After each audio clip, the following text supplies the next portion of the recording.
Thank you so much for being on the webinar today. I'm really excited to share with you some information that's actually changed my career and my life. And a lot of it's based on just how you price a home. You know, everybody's heard that we have to list to last, or you have to list to sell. Both of those statements are true. The problem is getting the listing. I know when I first started out in the business in 1991, I didn't do so well at getting listings. In fact, I was really bad at it. And the major problem was because sellers always thought their property was worth more than I thought it was by looking at the comparable sales.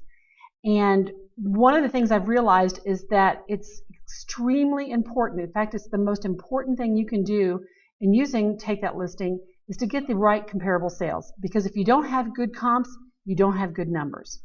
I want to talk for a minute about how important it is to get the right price on a house and not to overprice it. If you overprice a listing, what I've noticed is that my listing sat on the market a long time, maybe 6 months, and no sold sign.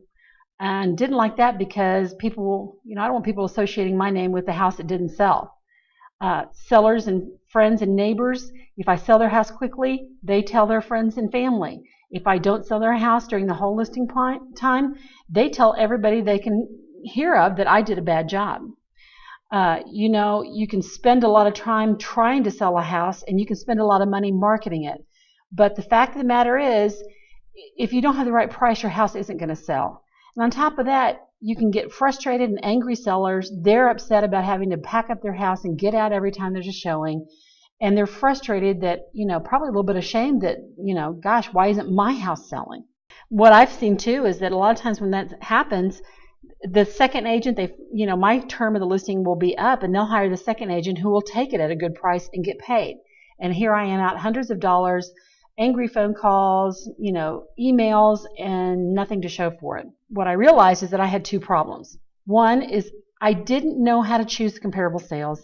And number two, I didn't know how to make sellers understand pricing. Here in 2012, I've been in the business for 23 years, and I've done a lot of training of agents, specifically in this aspect of our business and pricing a home. And I've seen agents pull just from the township. I've seen agents pull from the same city and just use square footage alone. I've seen people use just the same neighborhood.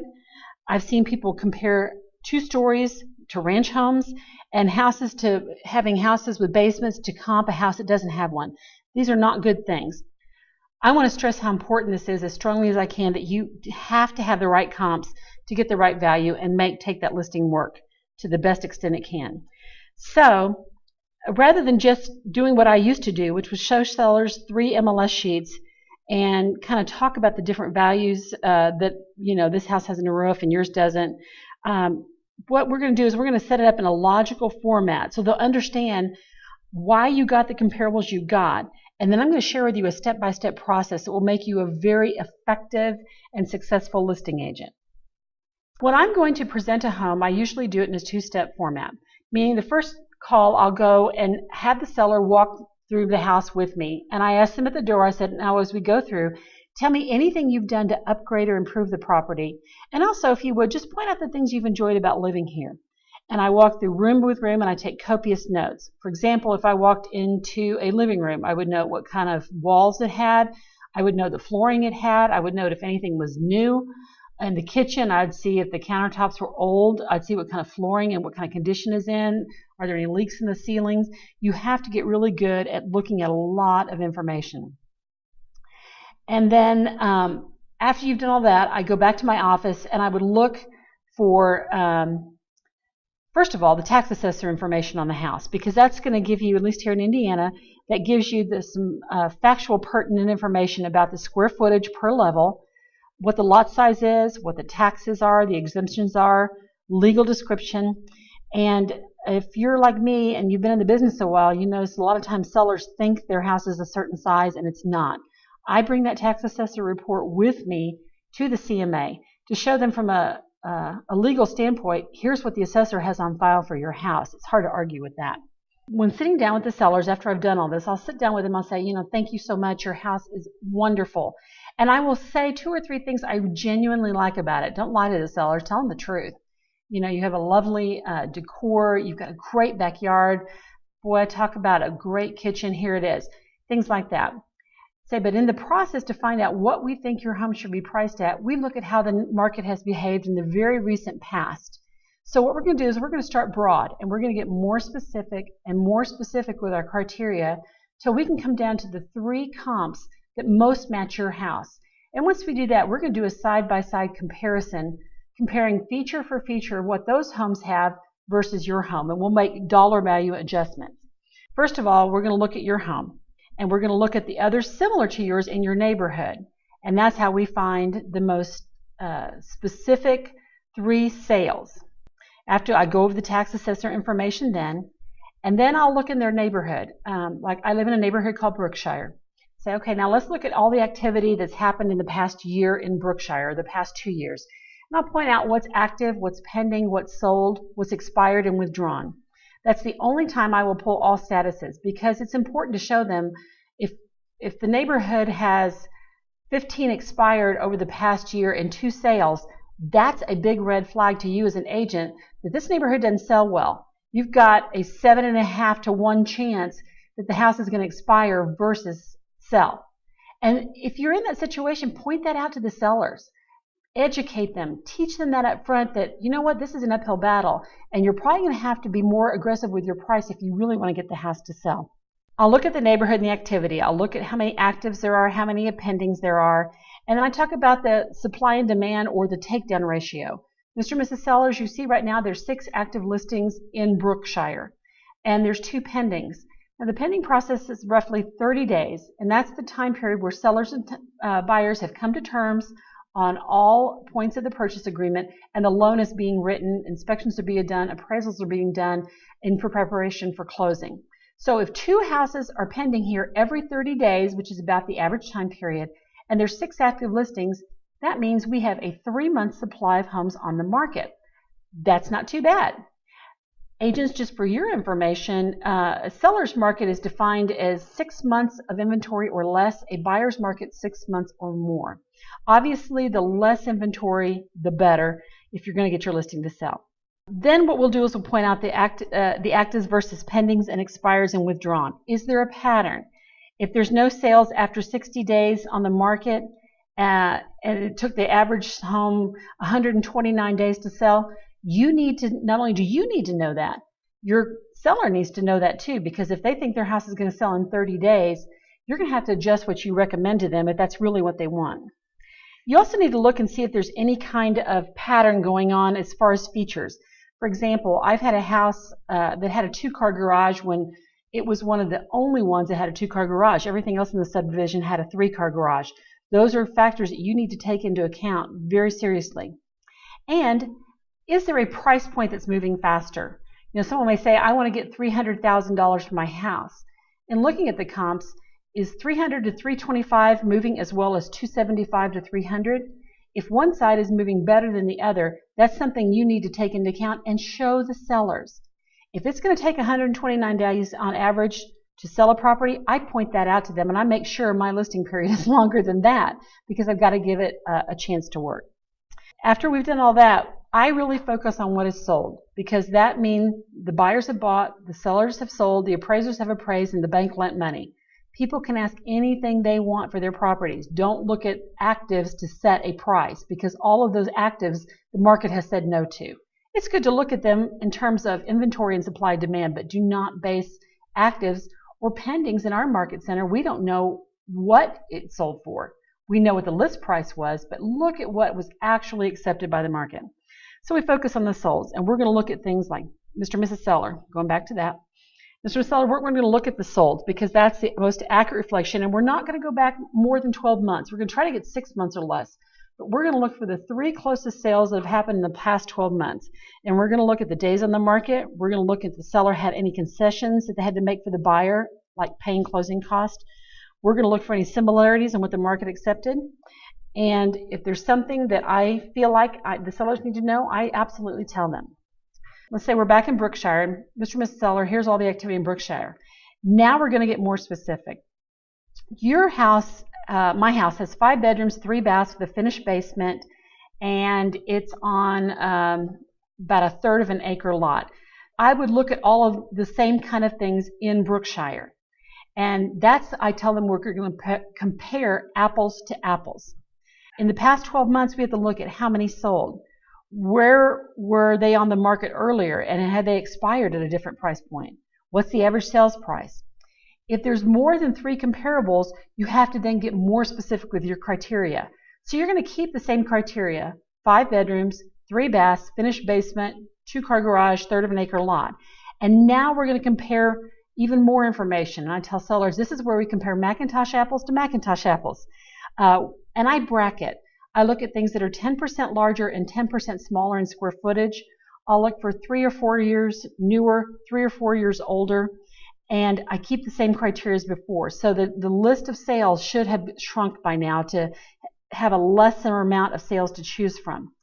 If there's still more than 3 comparable sales, then look at things like, does it have a vaulted roof? Does it have a fenced yard? You can start adding features that the subject has to find the 3 comparable sales.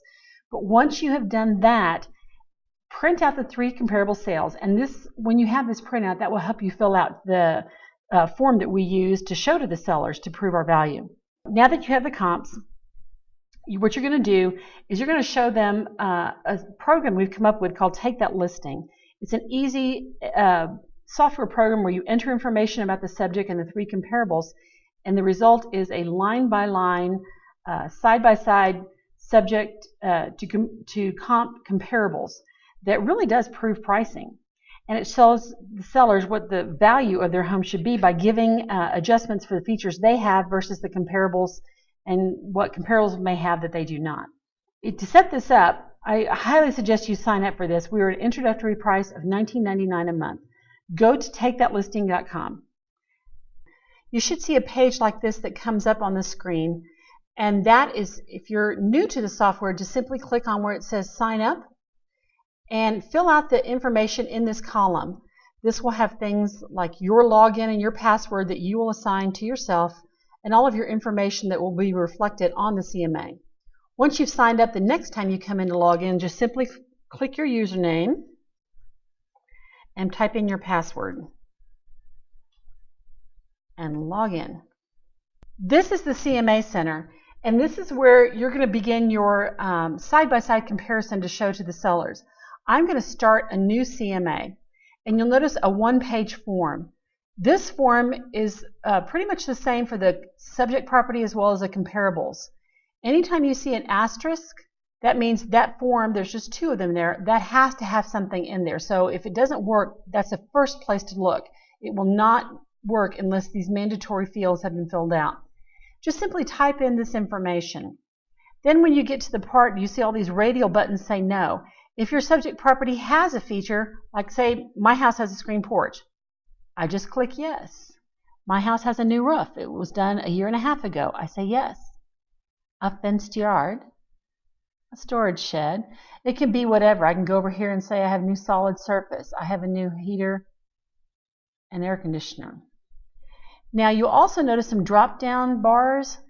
This is where you just simply select which number the property has. For example, I have 5 bedrooms and 3 full baths. No half baths. I have a fireplace. I don't have new carpet. You just kind of go through. Now, remember this manual price adjustment area. We're going to come back to that in just a little bit. But after you put my address and my city so we can advance to the next field. Save. You'll notice at the bottom of each of these pages there's a button that says Save. Save that anytime you enter anything on this page, because if you don't click Save, not only can you advance to the next form to fill out, but everything you typed in will not be saved. So just click Save, and it's going to save it, and then you're going to see Comparable 1 pop up. Does this screen look familiar? It should, because it's essentially the same screen with the exception of you know what the comparable was listed for and you know what it sold for. So those are the only 2 fields that were added to this 1-page form sheet versus the subject one. Anytime, by the way, you see these movie theater icons, that means there are some video tutorials that you can listen to. Now, by saving, the program has advanced you to the next comparable. We simply will do some things like this. Say we live on Arrowwood and we're going to be in Carmel, and you can put whatever features you want. You can click what it has, what it doesn't have. I'm just making up stuff here. And now we're going to save comp. By the way, closing costs down here, this is where sellers have paid for closing costs on the behalf of the buyer. And this is something that that figures into the seller's net. So let's just say this seller paid $1,500 on the behalf of the buyer. I'm just going to type $1,500 in, save it, and it's going to go on to the comparable number 2. After you filled in information on all 3 comparable sales, you'll be able to view the CMA, and this is what it looks like. It's my lovely shining face right there, and it has my information of who I was prepared by. This is where you set up your information when you start. You just simply enter all your contact info. This is who the seller is, and what basically is the power of this is that sellers always think, well, I have new carpet in my family room. My house is worth $3,000 more. Well, no, we're going to look line by line to see what value different features actually do bring given a certain price point. And the way I explained this, I said, okay, we're going to look, this line, or this column rather, is what appraisers look at when they assign value to properties. And we're going to take your house, we've entered all the information and the features your house has, and then we're going to do the same for the 3 comparables. And what we're going to do is we're going to change these 3 comparables on paper to match your property. And don't worry about the gradated column just yet. So Mr. and Mrs. Seller, you have 4 bedrooms, as do comparables 1 and comparable 2. To make comparable 3 look like it has 4 bedrooms on paper, we're going to subtract the value by $4,790. Now agents, you don't have to do anything.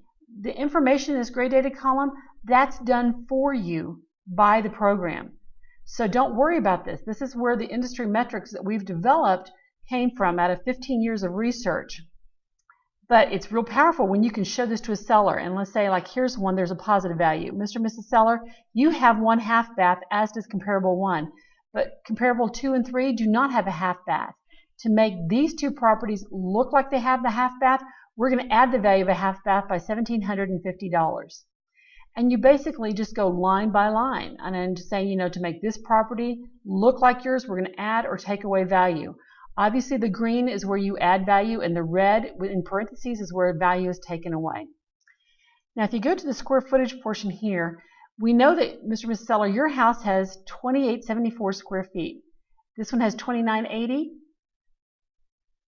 2590, and 3159. We also know that these prices sold for price per square foot. If you add these together and divide by 3, this is price per square foot. If you behave like the 3 comparables, what your house should sell at. We know this house was listed at $241,900 and sold for $233,900, and the seller paid $1,800 in closing costs on the behalf of the buyer. However, if you add and subtract all the information in this gradated field that changed this house to match yours on paper, and I'll physically use my finger, this house versus your house, this house would be worth $2,352 more if it had the same features that yours does. So we add that to the sales price down here. This house would have sold for $8,991 more, and this one would have sold for $291 more. You simply, whatever this is to add or take away, you do it to what the sales price is. Now remember when I talked about the manual adjustment? Let's go back to the subject property, because that's where the manual adjustment is. To go back, just simply click on the tab, and you'll see a positive price adjustment and a negative price adjustment. Now there's some things that we as agents know that will help a house sell better that it's hard to put on a form. For example, let's say the positive, it has impeccable decor and great plantings. I'm just making something up. And let's say, in my opinion, and this is where you get to put your subjective touches to this, I think that is worth $5,000 more. I think the seller is going to make $5,000 more on that. However, this house also backs to the highway, and I think that's going to be a negative price adjustment $10,000. I think that's what a buyer will ding that price. And this, again, these numbers I'm coming up with on my own. This is not done for you by the program, but everything else is. I save my subject because if I don't save it, it'll go away. Now, remember what I typed in these boxes for the positive price adjustment and negative price adjustment? It will be reflected here on the CMA at the bottom left-hand column. Whatever I typed there will show up here. Oops, all caps. Impeccable decor and great plantings and backs to highway. You see the adjustments right there? And watch what happened. It went straight to the bottom line. What it essentially did was take away $5,000 of the pricing. So whatever you put in the adjustable comparisons, it affects the suggested price. Now, what I normally tell people too is that, this is, nobody knows for sure what your house is going to sell for, Mr. and Mrs. Seller, and market conditions certainly take into account that they change. Some places will get more popular, some areas will get not as popular. This is accurate probably within 3 to 5%. So make sure you account for things that you know are going to be affecting the price. Now, you'll notice I left, it just says suggested price. It doesn't say suggested list price or suggested sales price. That's something that is totally up to you. Sometimes I just know that it's going to take a little bit more off the price, and maybe I'm not as comfortable taking the adjustments here. I'll just say this is where I think you should list for. And then I'll go on to a net sheet that is part of our version 2 that you can actually say, okay, we think your average home is selling for 96% of the sales price. It will figure this out, and you can do a net sheet. So this is up to you. You can make this your suggested sales price or your suggested list price. And what this does, though, I guarantee you sellers have not seen anything like this where there's dollar adjustments for each individual figure. And what it does is it takes away the argument. It takes away the emotion. So they can't say, well, my house is worth more because I have a wet bar. Well, yeah, but we added the value of that wet bar to these other comparable sales. Now, 2 other things to note. When you're working with a seller and they say, oh, my furnace is new, I've learned to ask what year it was new. I've had people tell me 15-year-old furnaces are new. Well, we have a new furnace. So really, when was this new? 1995. Because they remember spending the money on it. Anything that is new is 2 years or less, in my opinion. If it's 3 years or more older, it's not new. So this is our software. This changed my career, and I hope you will sign up today and use it. There's a 10-day free trial. Go do a CMA. If you don't have a seller, go do it for your neighbor and just watch their response. You will understand the power of this when you can sit before a client and show them this, because it takes the emotion out of it. You become, I tell people sometimes I feel like a doctor that's giving you bad lab results. It doesn't mean that they're mad at me. It's just, it is what it is. Sign up today, and we have an introductory price of $19.99 a month. This will go away before too terribly long, so it's a great chance to go ahead and take advantage of the introductory price and our 10-day free trial and use it, because you will get more listings if you use this, and if you present it the way that I've presented it. Just watch your listing inventory grow.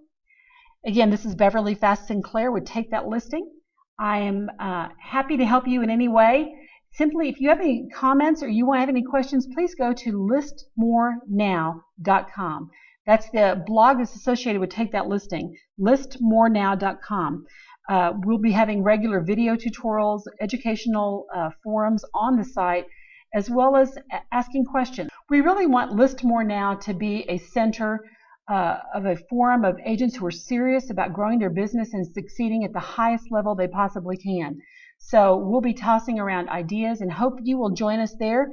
Take part in it, give us your ideas, and let's all grow together.